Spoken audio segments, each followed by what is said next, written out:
The blue book is everyone liking you and you suffocating yourself for it. The red book is you getting everything you ever wanted and being judged for it. The choice is yours, but you have to choose the red book. Hi and welcome back to Zoëthopia. We believe that knowledge is power. My name is Zoe Robertson. I'm here to empower you through knowledge and motivation, and I'm not a professor. Let's get to learning. And in today's video, we are learning how you can live your best life and be the best version of yourself, becoming that girl, but being unbothered. As always, I will be chaptering this video. So right now you're in the intro, then we'll be going into why it is so hard to be unbothered, why we should work to be unbothered, and lastly, well, not lastly, and then the tips, and then the outro. So if you just want to skip to the tips, then absolutely do that. That's your choice. First of all, I always say what other people think of you is none of your business. And while this is true and something that I remind myself of purposely to actually stop caring what other people think of me, it's hard. The deep reason why we care so much about what others think isn't necessarily because we're insecure, but because as humans, we evolved to really care about what other people thought so as to be in a group. And to be in a group meant that you had access to food, to shelter, to protection, to someone who can raise your children if you die. So being liked is actually really deep rooted in us. That being said, it doesn't really serve us in the same way anymore. And I'd actually go so far as to say that right now, being bothered is a disservice to us. It actually not only does it not benefit us, I think it harms us. A lot of the whole being bothered thing comes back to comparing ourselves to others. And sure, when we were all farmers, in a way, comparing ourselves to others could help us because we were all doing the same thing. We all had the same goals and we could learn from each other. However, as soon as we moved into industrialized society in the 1800s, I'd actually argue that it is no longer beneficial to compare ourselves to others in that way, since the whole point is that we all have our own jobs, and with having our own jobs, with performing very different roles in society, we also have very different personalities. So yeah, in modern society, comparison is a thief of joy. So moving on to why we want to do this, why we want to work towards becoming unbothered, I think, yeah, a part of that is just being happy. Comparison is the thief of joy, and we want that joy. But also this ties into just to be happy, to be joyous, to be fulfilled, to be yourself, you kind of have to be authentic. If you're not authentic, you're not yourself, you're not pursuing what is actually making you happy, and you're not speaking your mind. I think authenticity is like number one thing. And I also think that honestly, if we're gonna come at this from a monetary standpoint, in a lot of careers right now, especially on social media, authenticity actually reigns. Then also you have the point of freedom, just being free, doing what you actually want. It doesn't matter if you have a passport, if you have money, if you have a car, if you're not actually willing to use those things to do what you actually want. This also comes down to empowerment. And the empowerment standpoint, honestly, it's bigger than just you as an individual being who you are. I always talk about how like a lot of things that young women like, whether that's Starbucks, Twilight, tiny dogs, being vegan, Taylor Swift, just is always like belittled. And I think being empowered in that and being unbothered with that and just liking what you like and doing what you do, and also in the same vein, not belittling it yourself and not being like, oh yeah, it's kind of dumb, but you know, just be like, yeah, no, what do you think Taylor Swift is literally a billionaire right now because she's really good. I think that helps people everywhere. Moving on, how to be unbothered. Remember that you are enough. I didn't mean to say enough. I meant to say enough. I think that Ken is the greatest example of someone learning to be unbothered, someone learning to be themselves, someone finally coming to terms with that you have to be your own person, even though it's super scary, and that the person you are may not be the person you wanted to be or the person you expected, but that you have to just learn to love them no matter what. Whilst also working on yourself. There's a balance there. You have to always improve, but you also have to be happy with who you are. And no matter what, in any moment, just remember that you are enough. And you have to treat yourself accordingly. I've said this before and I'll say it again. People treat you the way you treat yourself.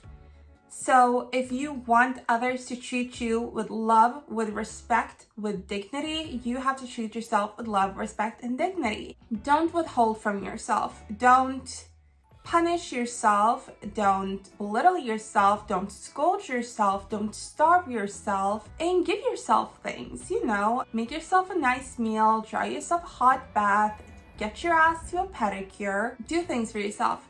Keep treating yourself, keep setting standards for yourself and boundaries for yourself that you want people to uphold until you realize that you actually deserve it, that you do deserve to be treated, that you do deserve that respect, that those standards should be held for you. This is what I like to call a deeper version of fake it till you make it. Another tip is to step outside of your comfort zone. Whatever you want to do, whether it's travel somewhere, see a movie, go to a party, start playing an instrument, join an improv group, go to school in a different country, do it. What I have discovered as I have done things that I thought were scary or that were cringe or that, you know, I was like, oh, I really want to do that, but who does that? When I've done those things, like the first time I traveled alone, when I wanted to go to Gdansk and none of my friends wanted to go to Gdansk, and I thought, you know what, I'll just go alone. Once I was, and I always kind of wanted to travel alone anyways, it's not like it was a big thing for me, like I've always been very like, okay, I have to try that. Once I did that, and within 2 hours of landing, I was sitting at a spa getting a pedicure, and I knew that after that pedicure, I was gonna go get myself some food, and then go and have a drink in a bathtub at a hotel room that I had all by myself. I couldn't care less what anyone in the world thought of me that second. You know, like, I didn't care. And I think that once you actually do the things you want to do, in that moment, it's just impossible to care at all what other people think of you because you're just honestly so happy. It's like flipping the switch. We realize that, wow, I can do whatever I want to do, and the only cost is that people might have something to think of me. So like the only thing stopping you from doing whatever you want is that other people might judge you a little, that you actually care what people think. But once you do it, you don't care. You know that you are truly red-booked. This is a copy of the laws in Norway from 1687 to 2015. So I guess you can say that I'm a little well-read.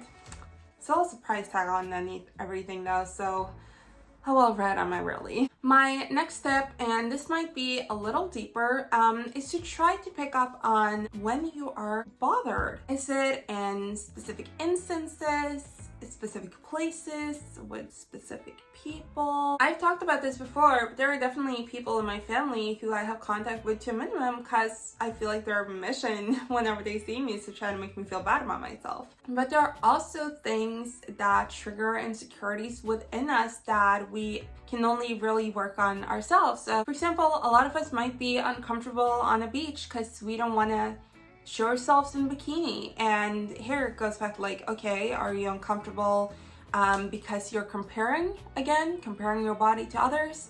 Are you uncomfortable with your body in general? Are you uncomfortable with vulnerability? I think the most straightforward thing here is if a person is the problem, unless it's someone you have to live with, you can probably cut down on that or try to talk with a person if they're the kind of person you can talk to, or if it's a place. Sometimes there are places or things, situations we can get around. Sometimes it's something we can work out in therapy or with exposure therapy on our own. The unfortunate truth though is that there are some things which we just have to get through. I know for me personally that, and no matter how old I got, I never really got over hating physical education in school, and I actually really enjoy working out. I hated PE. Like, not only did I skip so many PE lessons, I also just was honestly like nauseous 2 days before. And I wish that I could come with a solution for you. If there's just this one thing in your life, like me with PE, that you're just super uncomfortable with. But honestly, I think it's different for all of us. And I think that for all my videos, I'm always like, you know what, sometimes you need therapy. But also some things are just not for us. PE was not for me. I have gone to therapy, you know, like I if I were to be put in PE today as a 23-year-old woman, I'd be like, where's the Xanax, honestly. It's my truth. The best tip I can give you here in a situation like that is to give yourself grace and just realize, you know what? I hate this, and that's okay. And I might not be good at it. I'm good at other things. I'm just gonna be in this situation, and this might be a little bit of toxic advice. I don't care. This got me through. Okay, yeah, if I can give you one advice, this is how I got through PE or anything else that I just found horrible. It's just daydreaming or manifesting, visualizing, just thinking of whatever makes you happy. Your body is wherever your body has to be, but your mind, you can choose to remind us. I would not be in PE, focusing on PE. I would literally run and think about, like, I remember I thought about House of Night a lot. I thought about the Hunger Games. I thought about hot actors. I thought about like businesses I would start and what it would feel like to go to law school. Everything, like anything I wanted, anywhere I wanted to be, anyone I wanted to be with, that's what I was thinking about. Even though I was running, doing push-ups, kicking a ball, I would like look at my classmates, but I didn't really actually I wasn't actually making any contact with them. I was just thinking of something else entirely. And sometimes that's the only thing we can do. However, if the problem is directed at yourself, not the situation, I would like to challenge you to replace your negative thoughts with positive thoughts. And the positive thoughts don't have to be like the opposites of negative thoughts. I know that like a lot of people feel provoked when trying to think like, oh, I'm super skinny, when you're thinking that you're overweight, because you are. And you know, am I gonna lie here and say, oh no one's overweight? That's ridiculous, because that is not true. And I'm not saying that that's necessarily a bad thing either. I'm just saying if you have a problem with it, if you think, oh my god, I'm so fat, then you don't have to think, oh, I'm super skinny, you know? But you can think, my body gets me from A to Z. Or even what I like to do, what I think is more effective, I'm not even like, oh my god, I love my body so much, like a lot of people. I'm just like, oh, but I'm super hot. If I'm feeling ugly, I'll think about how I'm smart. If I'm feeling dumb, I'll think about how I'm pretty. Whatever is a truth for me at that moment. If there's something that I feel like I'm lacking, if I feel like, oh my god, I can't look at my face, I'm gonna be like, oh, but I'm so intelligent. If I feel like, oh my god, I can't believe I got a C on this test, I feel so dumb, be like, well, at least I have like awesome boobs. And it works. It does work, especially if you're a little narcissistic. But honestly, like, whatever it is, if you're super good at drawing, if you're a master crocheter, if you bake a mean effing cake, whatever it is that you do that makes you you, that is awesome, that is good about you, you can think about that. Like, you don't have to counter the thought with something that is so applicable. It can just be something else entirely. Because the whole point is actually just to raise your self-worth whilst also moving away from the negative thought. That's the point. The point isn't even to think, oh, I'm not fat, I'm skinny. The point is actually just to not be derogatory towards yourself. Set boundaries. Do it. What will you allow someone to say to you? What will you not allow? What is something that makes you review a relationship? What is something that's a deal breaker? Some things that no one should allow. No one's allowed to belittle you. No one's allowed to lay their hands on you. You're not a doormat. You are not responsible for others' happiness. And if you feel just generally icky, if your self-esteem is in the goddamn gutter after every single time you meet a person, whether that person is your boss, a coworker, a fellow student, or your grandmother, just cut them out. Controversial opinion. There are people who are now in the grave that I thoroughly regret not cutting out earlier. I think it would have saved me a lot of time in therapy. I think a really important thing to do, and I'll always mention this because everyone should do this anyways, is to visualize your goals. The more time you spend thinking about your goals, thinking about the life that you want, thinking about the person you want to be, the less you actually care what people from your hometown think about you. if you actually think about it, like if you really, really go deep into your mind, visualize whatever dream life you have for yourself, and if you think, I can have that if I don't care what someone who went to high school with me think about me, then that's a pretty easy choice. But you have to keep reminding yourself that, because obviously we get caught up with whatever's happening around us, and like I've talked about, we have a need to be liked, and especially by the people who are actually surrounding us, like that we see at the grocery store. But that isn't your reality. Your reality is like the life you're creating for yourself, the energies that attract you, and it would just be so dumb to have that be ruined because of some actually random person, like literally. And I think that the more we focus on positive things, the more we focus on things that actually matter, the less these things that don't matter to us will mean. And the more we can just focus and get the work done and do what we're supposed to do, or like what we should do, and not whatever we think other people want from us, because that's not getting you anywhere. Limit social media. Unless you're using social media to further your goals or as a form of relaxation, but also if you're using it excessively for that, then you have to cut back. Especially like Instagram is such a vain and comparing platform, and it makes us feel bad all the time, and it always has. Whether you're feeling bad because you're comparing yourself to bodies that don't exist, or because you're looking at others' achievements, or because like it feels like everyone's out on vacation except for you, everyone's at the same party except for you, whatever it is, it just makes us feel bad. And I've realized that I'm kind of like self-conscious about the things that I post on Instagram, which is insane because I literally have 3 times as many people following me on YouTube. I care a lot more about YouTube as a platform. To me, this is something that actually really matters. And TikTok is a lot more cringe. Like my TikToks are more cringe, yet I feel more insecure on Instagram.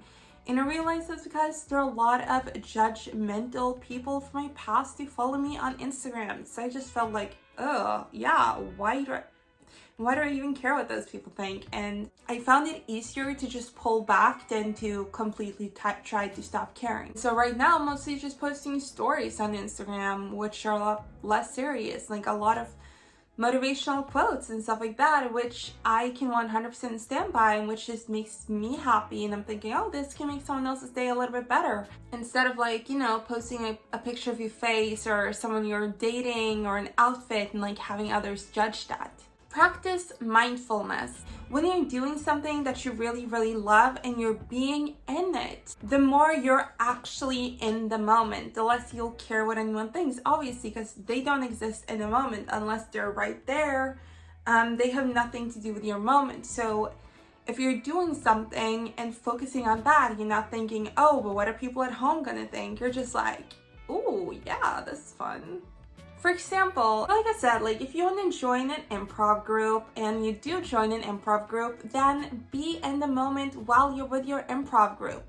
Don't think, oh, I bet my crush from middle school will find this pretty embarrassing. Where's your crush from middle school? I don't see him. Just have fun. And the more you do that, the more you'll realize, oh, what other people think doesn't affect my life at all. It's like, why can we sing in the shower and dance in the bathroom, but not somewhere we think people will see us? It's the same act. We could feel the same way. And it's so sad that like we're not dancing or singing because we're afraid someone will judge us. I honestly think that in a way, if we weren't so afraid of being judged, we'd kind of act the same way as we do when we're drinking. When we have less inhibitions just means you're being more of yourself. I mean, I'm a ridiculous person, and I think I'm just more ridiculous when I drink. So basically, just take inspiration from your drunk self and have mindfulness. The goal is kind of to do whatever you want to do and do it so intensely that you forget about the next moment. What's that quote that I love? I know tomorrow bring the consequence at hand. Yeah, and that song by Fiona Apple, I know tomorrow bring the consequence at hand, but I keep living this day like the next will never come. Kind of good advice. Avoid seeking validation, and especially from people you know will honestly not give it to you. Say it out louder for the people in the back, and the people in the back are me. Why do I do this? Honestly, this is something we need to stop doing. If you have like, I even saw Sarah Blakely, the inventor of Spanx, was like, if I told anyone about Spanx before like a year had gone and I actually started doing things, Spanx would have died. Because people think like, oh, but if it's such a great idea, why hasn't anyone done it yet? That makes no sense. What if someone said that to Steve Jobs? Like, iPhones are pretty new. Was iPhones a bad idea because, oh, no one had invented it yet? Like, that's ridiculous. We have to stop being like, hey, what do you think about that? Oh, I have this idea. I think that there are like, especially I think there are like two types of parents. One type of parent is like, oh, I support whatever you do. I think you're awesome. I think you're the best. Maybe like a bit of toxic positivity. While the other type of parent is like, okay, we always have to be careful. Don't go out of the box. Just go to college, get a job, get married, settle down. Oh, we just want to protect you. Be safe, be safe, be safe. And if you have one of those last parents, then don't tell them things until you have some results, honestly. And if you have judgmental friends, don't tell them. You can't seek validation from people who aren't like willing to give it to you. And also having to seek validation is in itself like not a, basically it is a trait that will be problematic in the long run because those people who give you validation might not always be around, and then you have to seek it from other people who won't give it to you in the way you want, and it will kind of squash things with you. And you have to learn to trust yourself also. So even if you get validation from others, it is a problem that you need it from them because you should actually just be giving validation to yourself. You should trust yourself. We have to be careful with how much of ourselves and our own autonomy we give to other people. I'm looking at my notes and I feel like it's kind of fun that I wrote this way. Realize that others' judgment come from their own weaknesses. True though. A lot of the time, people are just pushing their negative stuff onto you, and that's why we can't take what other people say so seriously most of the time. If people are like, oh, is that what you're wearing? Oh, maybe you should go to the gym. First of all, why do you feel the need to comment? Secondly, what do you have to do with anything? You know, like, unless you're concerned for someone's health/well-being, it is so strange to care that much about what some other person who is not you wants to wear, or their body weight, or their choice of school. It's weird. And it makes me think that you're an insecure person, that you're insecure about your choices, that you're insecure about your body, about your style, and you're trying to like get everyone on the same page, this page of insecurity. And no. Stay on that page by yourself or come to my page. There are some people who, when they talk, I just hear sounds like boo, boo, boo, boo, boo, boo, because I know that they're just factories of negativity, and what they're saying isn't actually, it means nothing, basically. And so back to the whole thing when do you feel bothered? When do you feel uncomfortable? If it's always around the same people, then what you have to do is to not put on blinders like I always say, but put on kind of like ear muffs. Like right now I can't hear myself that well. So if you have people, for example, if there's just one person in your family who always has to talk down to you, or if there are people at work who are always criticizing you in an unfounded way, then I would encourage you to be like me in PE and look at them. But in actuality, you're thinking about when Josh Hutcherson looks out of the train in the Hunger Games, so like puppy eyes, but still like a full man. And that will get you through. You know, just think about whatever makes you happy. And don't really respond to them. Just sometimes people say something to me that's so dumb that I just look at them. Like that's just like, wow, can't believe you said that. But I won't say that, I'll just look at them until they leave. Silence is a lot louder than words. I think one of the biggest parts of growing up is realizing some people, especially some people in your family, are just full of shit. They hate themselves, they hate their lives, they hate their spouses, and they're taking it out on you because you're confident and you're young and you're fun and you have a lot of life left to live, and they want to make you miserable, and you're not going to let them. You're just going to look at them and think, well, barking up the wrong tree, buddy, because I'm not interested. Yes, those people are weak. That's weakness. Talking down to people that have done nothing towards you whatsoever, that makes you a weak person. Enjoy your hobbies. That's the next one. Enjoy your hobbies. Yes. First of all, this ties back to mindfulness and being authentic. This also ties back to not talking down your hobbies. So whatever your hobbies are, that's dope. Having hobbies, first of all, like, I feel like a lot of the people who talk down on other people's hobbies are people who don't have hobbies, or like they just go to the gym. Going to the gym is fine, but if you're like basic finance bro and the only thing you do is go to the gym, then don't talk down to people for going to concerts, reading books, reading comic books, watching anime.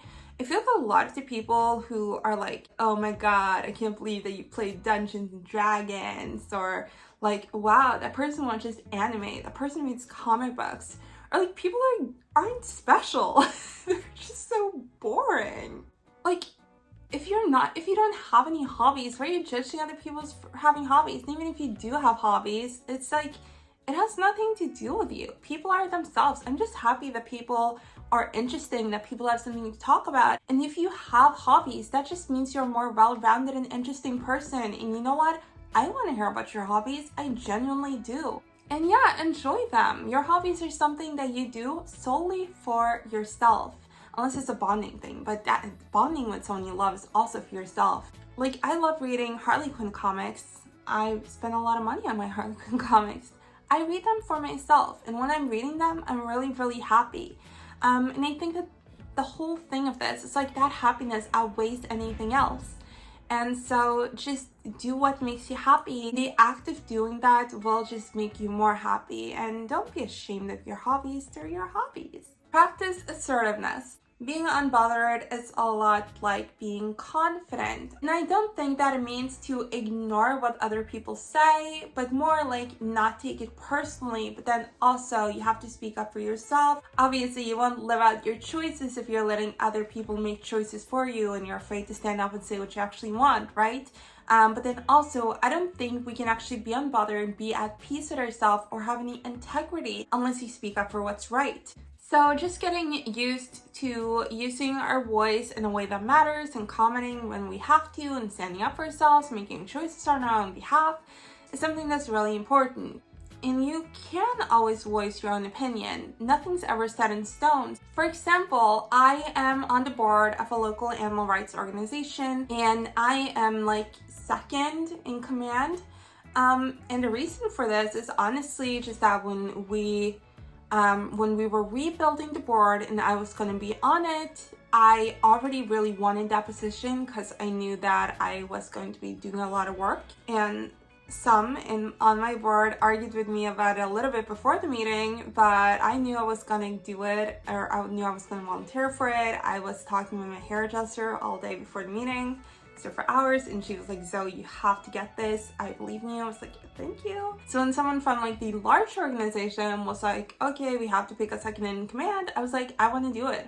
I vote for me. And that's what happened. But if I wasn't like, I think it should be me, then it wouldn't have been me, honestly. It probably would have been someone with more experience. It's like Mel Robbins says, like, honestly, there are a lot less... Oh my god, this is so fun, because I'm like speaking myself down, but in a way where I actually also got what I wanted. You know that thing that like, oh, there are a lot less talented people out there doing what you want to do? That's me. I'm the less talented person. I kind of went in on this, but speak positively about yourself and your choices, not just to yourself, but also to others. We can obviously joke about ourselves, like, I do joke about me being like a basic white girl because I love Starbucks, but I do passionately love Starbucks and I'm not actually putting myself down for it. I just think, yeah, it's a good joke. It's kind of funny, but I'm not ashamed whatsoever. And I honestly do think it's the best coffee, you know, but you have to have humor. Making fun of yourself for being like a stereotypical anime nerd or whatever is fun.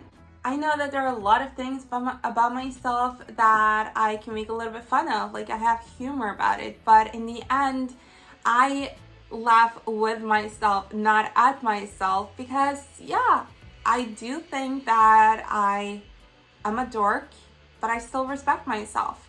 And that is also what I demand from others. Like, yes, you can laugh at the dumb things I do, but you also have to respect me.